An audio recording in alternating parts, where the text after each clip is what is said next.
साताऱ्यात लोकसभा निवडणुकीच्या अनुषंगाने इंडिया आघाडीची बैठक पार पडली। यावेळी महाविकास आघाडीतील आणि घटक पक्षातील सर्व नेते या बैठकीला उपस्थित होते। या बैठकीत माजी मुख्यमंत्री पृथ्वीराज चव्हाण यांनी मोदींच्या नावाने होत असलेल्या जाहिरातींबाबत टीका केली आहे।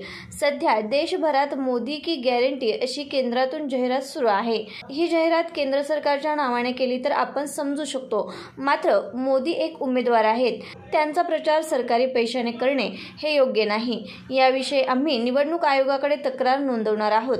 याविषयी कारवाई होईल की नाही हे माहीत नाही, अशी प्रतिक्रिया माजी मुख्यमंत्री पृथ्वीराज चव्हाण यांनी दिली आहे। ऐतिहासिक अशी बैठक सातारा येथे झाली। पूर्वीही छोट्या मोठ्या प्रमाणात बैठका अशा झाल्या होत्या। समविचारी राजकीय पक्ष आणि राजकीय संघटना यांनी एकत्र येऊन एकाच उद्दिष्टानं हे संविधान वाचवण्याकरता आणि भारतीय जनता पक्ष RSS आणि मनुवादी व्यवस्थेची जी कारस्थान चाललेलं आहे देशामध्ये, त्याच्या विरोधात आपण सगळ्यांनी एकत्र झालं पाहिजे, ही त्यातली मूळ कल्पना आहे। भाजपचा 370 पारचा नारा आहे। आता 370 आकडा महत्त्वाचा आहे। आपल्या संविधानामध्ये जर संविधानामध्ये काही आमूलाग्र बदल करायचे असतील तर लोकसभेमध्ये आणि राज्यसभेमध्ये 2/3 बहुमत लागतं आणि 543च्या लोकसभेमध्ये 2/3 आकडा हा 360-70च्या आहे।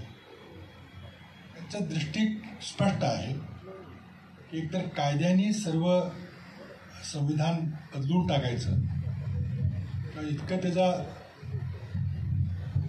दात पाडायचे की त्यामध्ये काही संरक्षण देण्याची ताकद राहिली नाही पाहिजे। त्याकरता दिशा त्यांची स्पष्ट आहे। मला वाटतं या विचाराच्या विरुद्ध बऱ्याचशे जाहीरनाम्याकरता बरेचसे मुद्दे आले, पण मी एक नम्रपणे त्यामध्ये सांगितले की सर्वात मोठ्या देशातला जाहीरनामा म्हणजे भारताचं संविधान आहे। या संविधानामध्ये सगळ्यांना संरक्षण, समता, न्याय ही सगळी कल्पना आहे। अर्थात किरकोळ डिटेल राज्यातले वगैरे आहेत, प्रश्न आहेत असं नाही।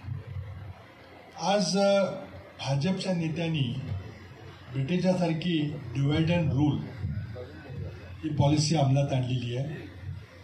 मराठा समाज आणि OBC समाजामध्ये भांडण लावून दिलेलं आहे आणि बहुजन समाजाला म्हणतो तिथेही देखील प्रत्येक पक्ष फोडून, घरं फोडून आणि अशी एका बाजूला एक असे बहुजन समाजातले नेते उभे केलेले आहेत। त्यातून त्यांना हे उद्दिष्ट साध्य करायचं।